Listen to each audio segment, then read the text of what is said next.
الشیطان الرجیم بسم اللہ الرحمن الرحیم ومن الناس والدواب والأنعام مختلف ألوانه كذلك إنما يخشى الله من عباده العلماء إن الله عزيز غفور اما بعد علم کچھ اور شے ہے، زندگی کچھ اور شے۔ علم ہے سوجے دماغ، زندگی ہے سوجے جگر۔ میں انجینئر محمد علی مرزا کو مخاطب ہوتے اسے کچھ قرآن حدیث اور تواریخ کے حوالے سے کچھ سکھانا چاہتا ہوں۔ ویسے کہ طالب علم آپ بدعت کی رٹ، تصوف کو انکار، صحابہ کو برا بلا کہنا، تقلید کے منکر، اسلاف و اولیاء کرام کی خدمات دین اور ان کے مرتبہ مراتبوں کو آپ قصے اور کہانیاں بتاتے ہیں۔ اور قرآن اور حدیث اور تواریخ سے بات کریں گے آپ کے ساتھ۔ ان فی قصص لعبرۃ لأولی الالباب، قرآن کو اگر ابو بکر صدیق رضی اللہ تعالی عنہ مجلد نہ کرتے، ما دفتین نہ بناتے، پھر عثمان غنی اس کی اشاعت نہ کرتے تو آپ کے پاس کیا پہنچتا؟ او ابو ہریرہ رضی اللہ تعالیٰ عنہ فرماتے ہیں بخاری کتاب العلم کے حوالے سے، میں نے رسول اللہ صلی اللہ علیہ وسلم سے 2 علم سیکھے۔ ایک علم وہ جو میں لوگوں کو بیان کرتا ہوں، دوسرا علم وہ جو میں اگر لوگوں کو بتاؤں تو وہ میرا نرخہ کاٹ ڈالیں گے۔ یہ ہے علم تصوف، جو بعد میں اصطلاحات کے طور پر پہلے تفکر کا علم، بعد میں علم تصوف آیا۔ معاویہ رضی اللہ تعالیٰ اور عائشہ صدیقہ رضی اللہ تعالیٰ کا آپ برا بلا کہتے ہیں اور انہوں نے بہت بڑیاں غلطیاں کی ہیں، نعوذ باللہ من ذالک۔ اگر انہوں نے غلطیاں کی ہیں تو عائشہ صدیقہ رضی اللہ تعالیٰ عنہ کے 2210 حدیثوں میں بھی پھر غلطی ہوئی ہوگی، نعوذ باللہ من ذالک آپ کے کہنے کے مطابق۔ آؤ آگے چلے۔ حضرت علی کرم اللہ تعالیٰ وجہ الکریم نے کوفہ کو اپنا دارالخلافہ بنایا ہے۔ آپ کے ساتھ 1500 صحابہ کبار رضوان اللہ علیہ اجمعین تھے، ان میں عبداللہ ابن مسعود رضی اللہ تعالیٰ عنہ بھی تھے۔ آپ کے اولاد مبارک حضرت عبدالرحمن بن عبداللہ ابن مسعود جو فقہ اور فرائض علوم کے ساتھ ساتھ لغت کا علم جاننے والا بھی تھا۔ آپ کے پاس امام ابو حنیفہ رحمۃ اللہ تعالیٰ علیہ نے لغت کے ساتھ ساتھ باقی علوم بھی حاصل کیے ہیں۔ آؤ آگے چلیں۔ عرب کے بجائے عجم میں حدیثوں کا فنوارہ کیسے پھوٹ پڑا؟ حالانکہ مصدر تو گنبد خضرا ہے، لیکن عجم میں کیسے یہ پھوٹ پڑا ہے؟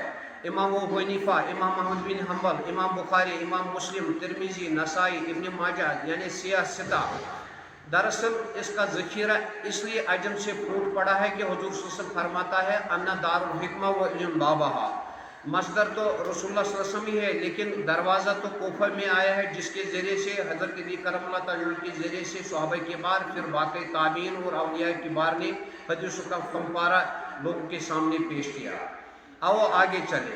اگر تاریخ کو دیکھیں تو خالد بن ولید رضی اللہ تعالیٰ افغانستان تک پہنچا ہے۔ توحید کا پرچم دیکھیں۔ آپ تو مرزا علی صاحب، آپ تو پاکستان سے بلانگ کرتے ہیں۔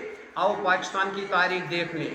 یہاں داتا علیہ ہجری رحمۃ اللہ تعالیٰ ہجری سے لے کے آیا ہے اور کلمہ طیبہ کا بیج بویا ہے، جس کا میوہ لوگوں نے کھایا ہے، اور آپ کا دادا، دادا، دادی، نانا، نانی نے بھی وہی میوہ کھایا ہے جس کا بیج تو ہے، آپ ہے، نہ جانے کھٹا ہے یا میٹھا ہے۔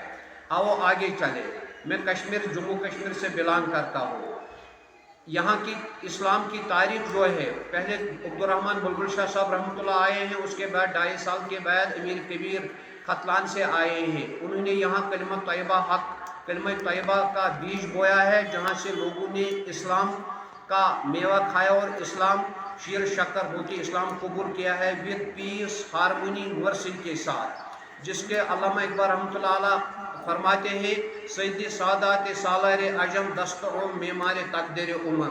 اگر امیر کبیر نہ آئے ہوتے تو شاید میں بھی کفر کے صف میں شامل ہوتا۔ آؤ آگے چلے۔ انجینئر محمد علی مرزا صاحب، آپ دیکھ لیجئے ہندوستان کی تواریخ۔ آؤ اسلام میں جو دیکھتے ہیں کہ اسلام کا بیج کس نے بویا ہے۔ یہاں خواجہ معین الدین چشتی رحمۃ اللہ علیہ سنجیر سے آئے ہیں، اس نے یہاں کلمہ خبیثہ کو اریڈیکیٹ کیا ہے، اکھاڑ دیا ہے، اور اپنی 40 سالہ زندگی میں 95 لاکھ لوگوں کو مسلمان بنایا ہے۔ دراصل کلمہ طیبہ اور کلمہ خبیثہ، قرآن کہتا ہے سورہ ابراہیم کے حوالے سے کلمہ تو 2 ہے، کلمہ طیبہ اور کلمہ خبیثہ. کلمہ طیبہ کی مثال ہے علم ترى کیف ضرب اللہ مثلۃ کلمۃ طیبہ کشجرۃ طیبہ اصلها ثابت وفروع فی السماء. اور کلمہ خبیثہ کی مثال ہے ومثل کلمۃ خبیثۃ کشجرۃ خبیثۃ یجرت من ارض ما لها قرار. اگر دو کلمے ہیں، ایک تو کلمہ طیبہ کا بیج بونے والوں کے اسلافوں کے خلاف آپ بولتے رہتے ہیں، اس کو آپ کسی اور کہانیاں بتاتے ہیں. تو دوسرا ہے کلمہ خبیثہ، آپ کے ذریعے سے آپ نے کون سے بیج بویا ہے. کہیں آپ کلمہ خبیثہ پہ کام مت کرتے ہو. کلمہ خبیثہ کے متعلق بتایا گیا ہے، مفسرین کہتے ہیں کہ اس کا جو پھل وہ ہے پیاز یا لہسن، جس کو تازہ کھانے کے بعد حضور صلی اللہ علیہ وسلم نے ہمیں مسجد میں بھی جانے سے منع کیا ہے. تو اس لیے آپ کلمہ طیبہ کے بجائے، کیونکہ ان کے خلاف جن نے کلمہ طیبہ کا بیج بویا ان کے خلاف آپ بولتے رہتے ہیں، ان کی آپ بات مانتے نہیں ہیں، ان کو آپ کسی اور کہانیاں بتاتے ہیں، اور پھر آپ کلمہ خبیثہ پہ شاید کام کرتے ہیں. یہی وجہ ہے. دل پاک نہیں تو پاک ہو سکتا نہیں انسان، دل پاک نہیں تو پاک ہو سکتا نہیں انسان. ورنہ ابلیس کو بھی آتے تھے وضو کے فرائض بہت. فوق کل ذی علم علیم وما علینا البلاغ. السلام علیکم.